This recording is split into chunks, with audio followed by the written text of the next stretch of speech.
কোনো ticket sell করা হয়নি রে। কত করে সেল করছেন আপনারা? কোনো সেলই করি নাই। টিকিট কত? ওনারা উঠা গাড়িতে বসছে, কোনো সেল করা হয়নি। জিজ্ঞেস করতে পারেন যে যারা- আরে ভাই আমি গেটই খুলতে পারিনি না, ধাক্কায় গেটে যাত্রী উঠে গেছে গা। পেশার নিয়ে কথা বলবো না ভাই, সারা রাত গাড়ি চালাইছে, আবার আপনারা উল্টা মুল্টা প্রশ্ন করতেছেন। আপনি যাত্রীরা জিজ্ঞেস করতে পারেন না কয় টাকা নিছে ভাড়া? না না, বাদ ছাড়বো না, বাদ ছাড়বো না। গাড়ি তো সব স্টক করে রাখছে, সব 800 নিতে ভাড়া যাবো না, সবে 800 চায়। সব বাসকে আজকে পুলিশ একবার পলিসি করে 800 নিতে যাইবো না এরা। এই যে ড্রাইভারের উঠে 800 লাগবে। এটা সব যাত্রীরাই 800 করে 1000, উঠাইছে। 700, যার কাছে যা পারে নিয়ে নেয় ওরা। হ্যালো। অনেকের কাছে অভিযোগ শুনলাম যে 800 করে ভাড়া নিচ্ছে, হ্যাঁ। যারা দিচ্ছে না তাদেরকে নিয়ে চলে হ্যালো। যাচ্ছে। একবারে জি, জি। এটা অসম্ভবের কিছু না এটা। অবশ্যই। হ্যালো। দাঁড়ানো যাত্রী এবং সবাই দাঁড়ানো যাত্রী এবং হাউসফুল ভাবে। হইলে উঠেন না, হইলে উঠেন না। হ্যাঁ, ঠিক আছে? আমরা জিম্মি করে টাকা নেই। সরকার কোনো পদ্ধতি নেই না, পাবলিকের ঠকায় খাইতেছে সরকার। হ্যাঁ, হ্যাঁ। এটা হইলো 800 নিতে যাইবো না। দেন দুনিয়ার গাড়ি হুদা গাড়ি একটা প্রশাসনের চোখেও দেখেন আমার মনে হয়। এই বাসে 800। 800 আর ওনারা বলছে আপনারা নাকি ভাঙচুর করে বাসে উঠেছেন।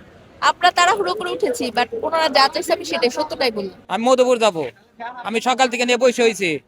ওরা 200 টাকার ভাড়ার মধ্যে এখন 800 টাকা ভাড়া কমে উঠাইতেছে না গাড়িতে। আমি কি করব?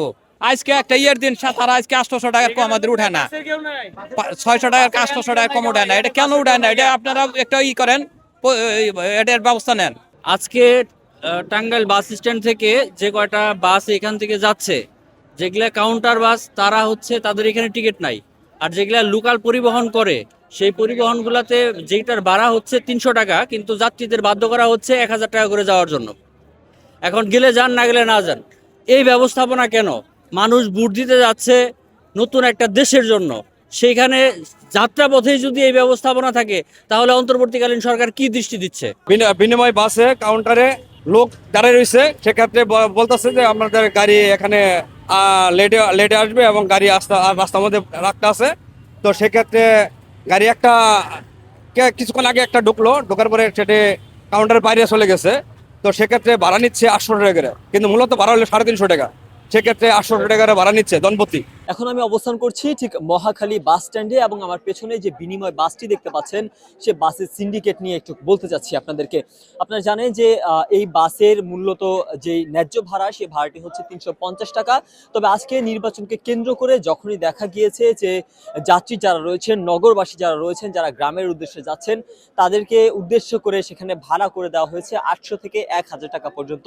আমরা এই বিষয়টি নিয়ে কথা বলার জন্য বিনিময়ের যে কাউন্টার, সেই কাউন্টারে গিয়েছিলাম এবং কাউন্টারে যাওয়ার পর দেখতে পেলাম যে কাউন্টার সম্পূর্ণ ফাঁকা এবং কাউন্টারের সামনে বেশ কয়েকজন যাত্রী টিকিটের জন্য অপেক্ষা করছেন।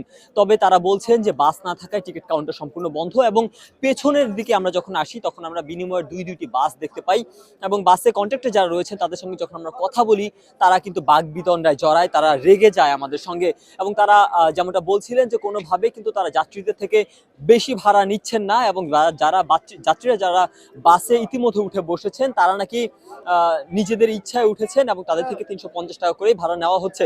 পরবর্তীতে এখানে যারা অবস্থান করছেন তাদের সঙ্গে আমরা কথা বলেছি এবং তারা যেমনটা বলছিলেন যে 800 টাকা থেকে শুরু করে 1000 টাকা পর্যন্ত তাদের থেকে ভাড়া নেওয়া হচ্ছে এবং 350 টাকা দাবি করলে তাদেরকে বাস থেকে নামিয়ে দেওয়া হয়েছে। মহাখালীর চিত্র এখন পর্যন্ত এটি। সিন্ডিকেট নিয়ে সকলের সাধারণ জনগণ এবং নগরবাসীর যে ভোগান্তি, সেই ভোগান্তির কথাই আপনাদেরকে বলছিলাম।